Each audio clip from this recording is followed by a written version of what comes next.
Morning. Yesterday in the live class we have started common techniques of on-the-job method or on-the-job method of training. We discuss apprenticeship method. In this system, the worker or the new worker is learning by working under a senior person, and initially the senior person who is teaching or the master performs the work himself and then allows the learner to perform the work and points out the mistakes and the improvements that are to be done by the learner. Next, internship. Internship also we discussed that these are particularly for educated class of workers in which there are MBA graduates or engineers. They work as an intern in any company and they are paid stipend. So normally in the form of a summer internship or internship for 1 month in holidays, they work in any company for a month and they are paid a small amount which is called stipend. So the difference between internship and apprenticeship is in apprenticeship the level of job is normally low level job, that of a plumber or electrician. So laborers are normally in this system, but in case of internship, normally the educated people who could promote themselves to higher levels, they are working. Now third is induction or orientation training. Induction also we discussed once that induction is a program in which the new employee is welcome in the organization, and these type of programs normally happen once in a month or once in 2 or 3 months in a company, in which all the new employees which have joined in the last 2 3 months, they are having a gathering, and in the gathering human resource department people explain them about the company. They tell them about the history or background of the company, the main managers or officers, directors of the company, and what is the objective of the company. The basic objective of induction program is to familiarize the employees to the company and make them feel comfortable, because normally when a new employee joins any organization, he is uncomfortable, he or she is uncomfortable, and it takes time to adjust. So to have quick adjustment of new employees with the organization, to enable them to learn the system of work in the organization, this type of program is held. Now what are the basic objectives? To help newcomer to overcome his or her shyness and nervousness in meeting new people. So when they will learn about each and every people or key person of the organization, they will have no nervousness or hesitation in talking to them, and they will know that who is performing which type of job.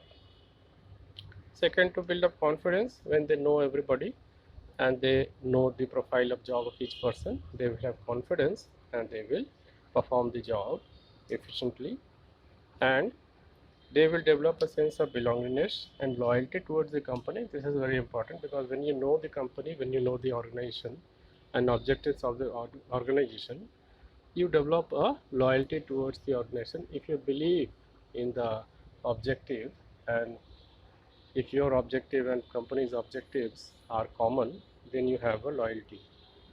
Then to develop a cordial relationship between newcomers and old employees and their superiors.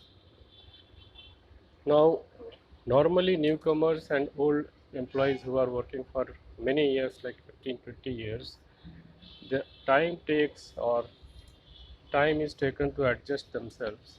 So these type of program help them to adjust with each other very quickly. Next, to ensure newcomers not form negative attitudes. It is a problem that in any organization when you enter, the people who are working from the last 4 5 years or 10 years, some of the people may have a negative thinking about the organization. So to prevent the newcomers to be influenced by these people, induction program is held so that any type of confusion or any type of misunderstanding between the employees could be removed, and the new employees do not develop this type of misunderstanding. and no negative attitude is formed in their mind.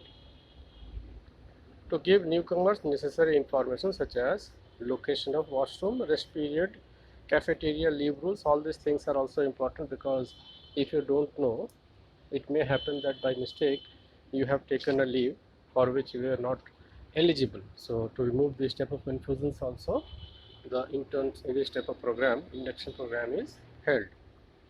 A formal induction program must provide the following information.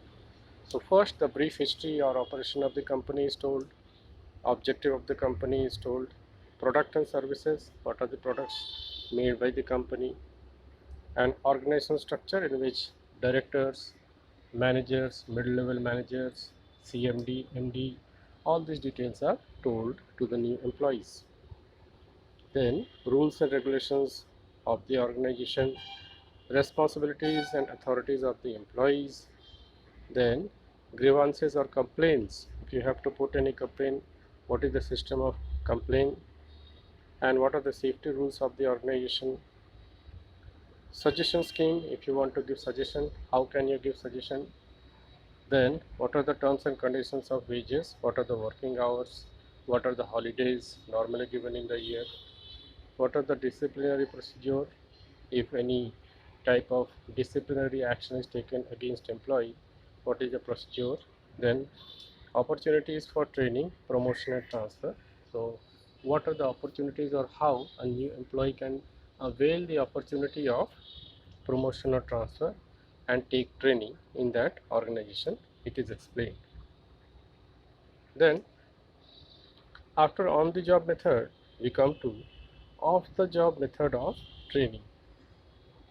Common technique, vestibule school. What is vestibule school? It is a duplicate model of the machinery or the equipments that will be used in the organization, and particularly in those cases in which the machineries are too expensive. So it may happen that if expensive machineries are for the first time provided to the employees, it may happen that they damage those expensive machinery. For example, in diamond cutting and polishing industry, if the cutting and polishing machines are destroyed, it will be lot of loss to the company or organization. So to remove that greater loss, a duplicate model of that machinery is shown to the employees, a dummy model, and then they are using and they try to learn the work with the help of that duplicate model. Also in case of Air Force, when the pilots are taught about how to use a aircraft, how to fly a aircraft, any aircraft. So in the beginning, original aircraft is not given to the employees, obviously, because the aircrafts are expensive.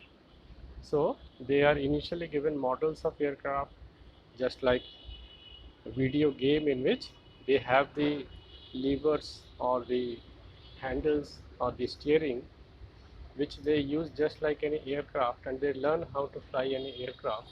And when they are well versed with the system, then only original aircraft is handed over to these pilots. So this is an example of vestibule school.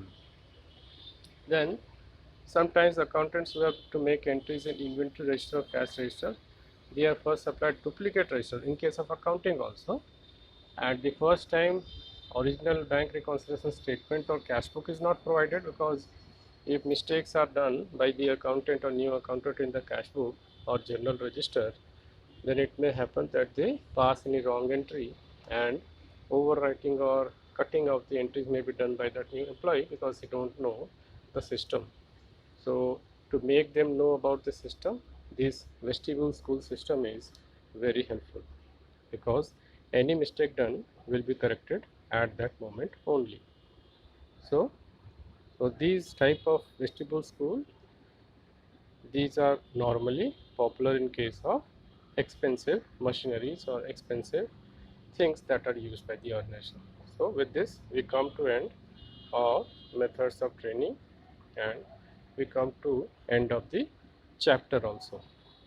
And after that, we will start directing. So chapter number 7, directing. let us start the chapter. What is directing? You can know with the help of name or the word directing. Directing is to give instructions. So when the managers are giving instructions or guiding the employees and motivating them to improve their performance and achieve the organizational goal, it is called directing. So obviously it will be after staffing function, because in staffing function new employees are employed and they are given a position or place to work, and after they are provided a place to work, then they are directed or instructed or guided how to work. So basically it is to motivate them and improve their performance and achieve the organizational goals. Now come to the features of directing. First feature or characteristic is directing initiates action.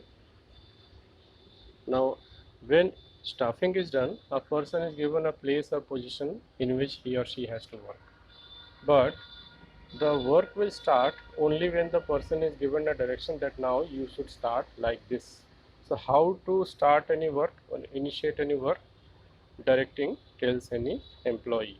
So it initiates or begins the action by the employees.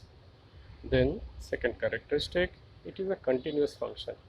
Now it is not so easy that once you give the instruction, then the workers will automatically work and conclude their works. Directing has to be done continuously, because in the flow of work, in the sequence of work, it may happen that the employees will do errors or mistakes again and again. So again and again they have to be guided, they have to be supervised, and they have to be motivated in case they are continuously doing the same mistake, so that their morale is not down.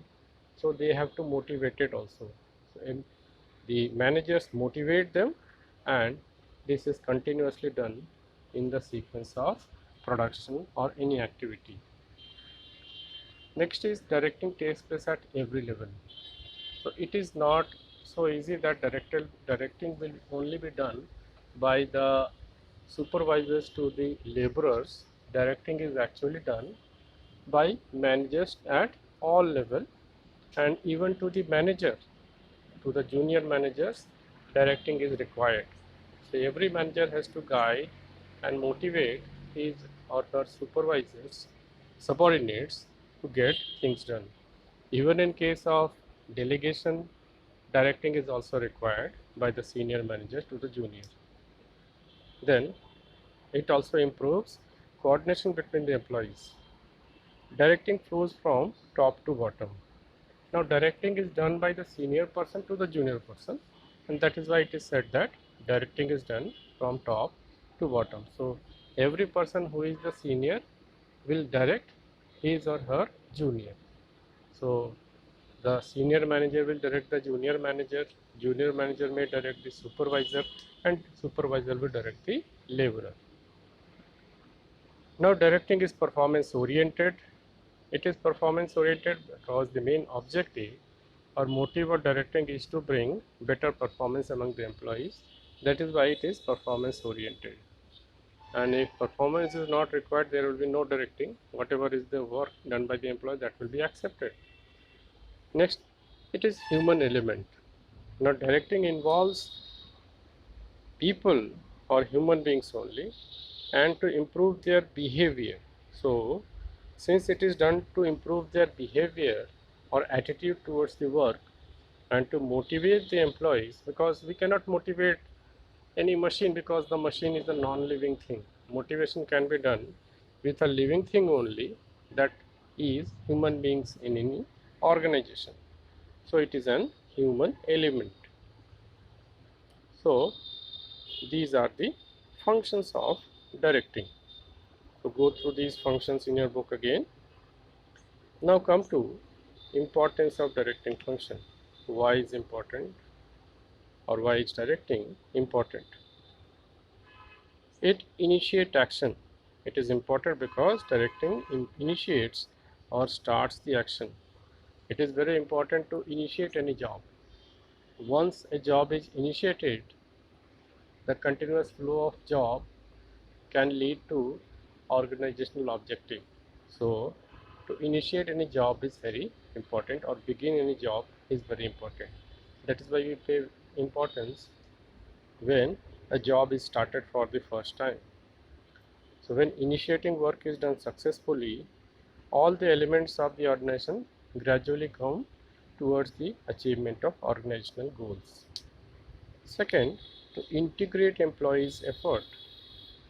Directing integrates or joins the efforts of different employees, because different employees are working at different levels, different jobs, different positions, different departments, and efforts of everybody has to be joined. For example, for a production process, it is the effort of people of production department as well as the people of purchase department also, because they will purchase the raw material.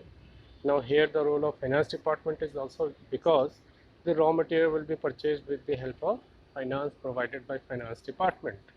So it integrates the efforts of people of different departments. So that is why it is said that it integrates employees' efforts and brings coordination between the employees and different departments. Now, directing is means of motivation. Why is it means of motivation? Because as we discussed that directing is a human element. So human beings are motivated to perform any job, and if the job is performed or is to be performed better, human beings who will use the machine, or he will use the resources of the organization, they have to be motivated by the senior managers so that they use the resources properly towards the achievement of organizational goal, and that is why it is a means of motivation. And in case any job is not done properly by any employee, again then also they have to be motivated that you can do this job, these type of improvements are required. Directing brings stability and balance in the organization. The directing function tries to create balance in organization, because generally the employees, they work in different departments, and many times they develop any type of view against the organization. In that case also they have to be directed or motivated. Sometimes they develop any attitude against the job they are working. So to explain that the job you are doing is very good job, and it will be an important job for the organization, and each and every employee of the organization is important for the organization. So there directing is also important. So many times there are complaints by many people of the organization. For example, the salesman may complain that the price of our product is so high that we are not able to sell it in the market, and compared to our product the price of other product is lesser, so they are able to sell it in a lower price and our market is low. So now in this case also they have to be directed and explained that our product is superior as compared to other companies product, and you have to explain the people that it is not only the price that plays an important role, the quality of the product is also important, and you boost our product by explaining our superior points or superiority of our product compared to other products. Next, to facilitate change. Generally, employees hesitate in accepting the change. We discussed many times that there is change in technology. For example, in banks, there is introduction of computers, whereas earlier it was the use of registers and manual work were done. So these type of changes have to be implemented with the help of directing. The senior managers or the employees direct the junior employees or the executives that you will be able to accept this change, and this particular change is for your benefit. Your effort will be reduced and your efficiency of job will improve. So for motivating people also, and to facilitate change, that means to successfully implement any change. For example, changes are there in organization always. Few years ago we had a change in a taxation structure in the form of GST. 15-20 years ago we had change in technology in the form of introduction of computers, and in many organizations the system of production also changes. For example, from LCD to LED, and like this technology of mobile phones or electronics changes. So the employees who are in the production of these things, they have to be guided and motivated to accept these change, so that they could be readily accepting these change. So with this we come to end of the importance of directing. So quickly we revise what are the important points or importance of directing: to initiate action, to integrate employees' effort, that means to join the efforts of the employees. It is a means of motivation, it motivates the employees. It brings stability and coordination in the organization. Different departments coordinate with each other and they are balanced with each other. And to facilitate change, that means whenever any change takes place in the organization, they have to be accepted readily by the employees with the help of directing.